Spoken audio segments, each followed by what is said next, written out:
কষ্ট যখন নিজেকেই সহ্য করতে হবে, তবে অন্য কাউকে বলে তামাশা করে কি লাভ হবে? নিজের জীবনের সমস্যা সব সময় সবার কাছে বলা উচিত নয়, কেননা ৮০ ভাগ মানুষের এতে কিচ্ছু এসে যায় না, আর বাকি ২০ ভাগ মানুষ এতে খুশি হয়। তুমি কখনো ভালো কিছু করেছ, এটা কেউ মনে রাখে না, কিন্তু যদি কখনো খারাপ কিছু করে থাকো, তবে সেটা সবাই মনে রাখে। এই কথা সবসময় মনে রেখো। সম্মান কখনো মানুষের হয় না, সম্মান কেবল প্রয়োজনের হয়। প্রয়োজন শেষ, তবে সম্মানও শেষ হয়ে যায়। জীবনে শুধু এই একজনের সামনেই মাথা ঝোঁকাবে, সে তোমায় আর কখনো কোথাও কারোর সামনে ঝুঁকতে দেবে না।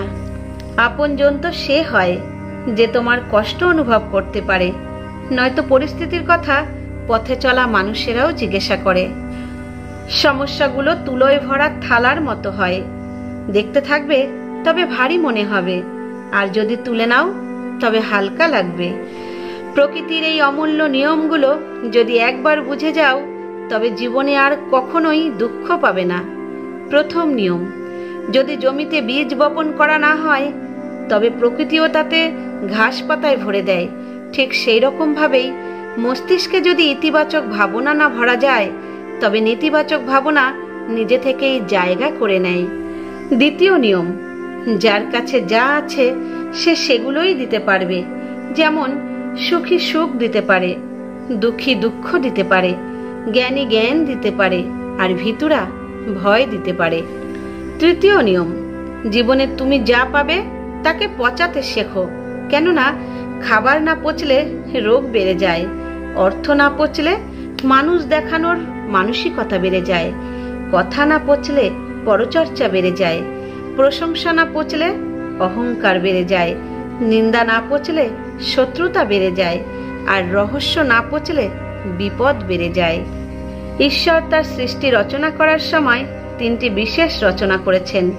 শস্যের মধ্যে পোকার জন্ম দিয়েছেন, নয়তো মানুষ সেগুলো সোনার উপর মতো সংগ্রহ করে রাখত। মৃত্যুর পর দেহে পচন আর দুর্গন্ধ তৈরি করেছেন, নয়তো কেউ তার ভালোবাসার মানুষকে কখনো কবর কিংবা জ্বালাতে দিত না।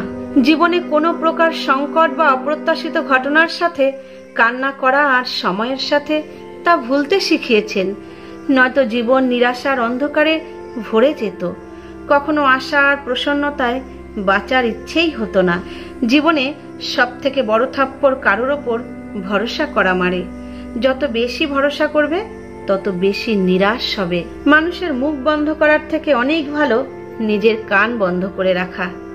যে ৪ জন মানুষের সাথে বসে তুমি অন্যের নিন্দা করছো, বিশ্বাস করো সেই ৪ জন মানুষই তুমি সেখান থেকে উঠে যেতেই তোমার নিন্দা শুরু করে দেবে। যখন তোমার খাঁচার পাখি অন্যের দেওয়া দানা খাওয়ায় অভ্যস্ত হয়ে যায়, তখন তাকে স্বাধীন করে দেওয়াই উত্তম কাজ হবে। ভুল বোঝাবুঝির একটা মুহূর্ত এতটা বিষের মতো হয় যে ভালোবাসার হাজার মুহূর্তগুলো এক পলকেই শেষ হয়ে যায়। আবার আসবো বন্ধুরা পরবর্তী কোনো ভিডিও নিয়ে।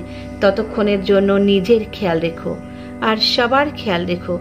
সব সময় হাসি আর খুশিতে থেকো, কখনো নিজের জন্য, আবার কখনো নিজের মানুষদের জন্য।